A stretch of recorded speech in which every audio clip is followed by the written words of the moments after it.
Hi friends, welcome back to our channel. ఎలా ఉన్నారు? అందరూ బాగున్నారా ఫ్రెండ్స్? ఈరోజు నేను చూపిస్తున్న రెసిపీ ప్రాన్స్ కర్రీ అండి. ఈ ప్రాన్స్ కర్రీ మంచి జ్యూసీగా టేస్టీగా రావాలంటే ఎలా చేయాలో ఇప్పుడు చూసేద్దాం. ఇది రైస్లోకి చాలా బాగుంటుందండి.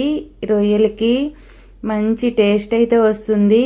నేను చెప్పిన ప్రాసెస్లో చేయండి, చాలా బాగుంటుంది. చూసారు కదా, రొయ్యలు లోపల జ్యూసీగా చాలా టేస్టీగా ఉంటాయండి. ఇంకా ఒక కర్రీతోనే తినేయొచ్చండి రైస్ అంత బాగుంటుంది. చూసారు కదా, ఇప్పుడు ఇది ఎలా చేయాలో చూసేద్దాం. దీనికోసం నేనైతే 1.5 కేజీ రొయ్యలు తీసుకొని పొట్టంతా తీసేస్తే నాకు ఈ రొయ్యలు అయితే వచ్చాయండి. ఇంకా ఈ రొయ్యలని అయితే తీసుకొని చూసారు కదా, పైన తల భాగంలోని మనము చిన్న ఘాట్లో పెట్టుకోవాలండి.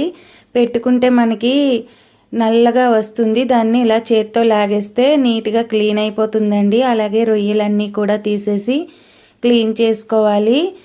ఇవి స్మెల్ రాకుండా ఉండాలంటే పసుపు, అలాగే కొంచెం సాల్టు, ఒక చెక్క నిమ్మరసం కూడా పిండేసి ఇదంతా బాగా మిక్స్ చేసుకోవాలండి. ఈ రొయ్యలంతా వీటితోని బాగా కలిపేసుకొని క్లీన్ చేసుకోవాలి. చూసారు కదా, ఇలా పైన చూపించిన విధంగా కలుపుకొని వాటర్ వేసి నీట్గా క్లీన్ చేసుకోవాలి. వాటర్ అంతా తీసేసి రెడీగా పెట్టుకోవాలండి. తర్వాత స్టవ్ ఆన్ చేసి ప్యాన్ పెట్టుకొని ఆయిల్ వేసుకోవాలి. ఆయిల్ వేడైన తర్వాత దాంట్లో ఈ రొయ్యలన్నీ వేసేసుకోవాలండి. ఇదంతా బాగా కలుపుతూ వేగించుకోవాలి. మనం ఇలా వేగించుకునేటప్పటికి రొయ్యలన్నీ రౌండ్గా గారెల టైప్లో రెడీ అవుతాయండి. చూసారు కదా, చుట్టుకుపోతాయి. అలాగే దీంట్లో నుండి వాటర్ కూడా రిలీజ్ అవుతూ ఉంటుంది. అంతా కలుపుతూ వేగించుకోవాలి. చూసారు కదా ఎంత వాటర్ వచ్చిందో.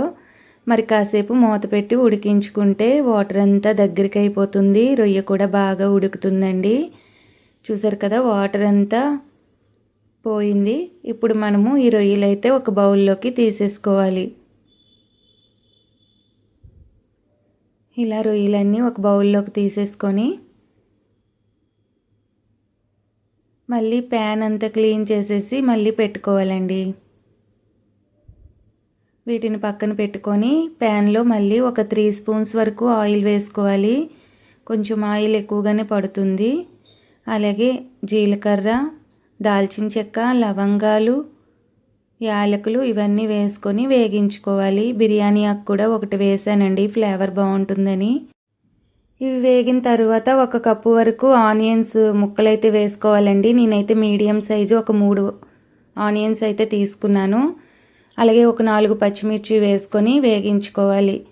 తర్వాత ఒక 2 స్పూన్లు కారము, 1/2 స్పూన్ పసుపు, 1 స్పూన్ ధనియాల పౌడరు, అలాగే 1/2 స్పూను గరం మసాలా వేసుకొని ఇదంతా బాగా కలుపుకొని ఫ్రై చేసుకోవాలండి.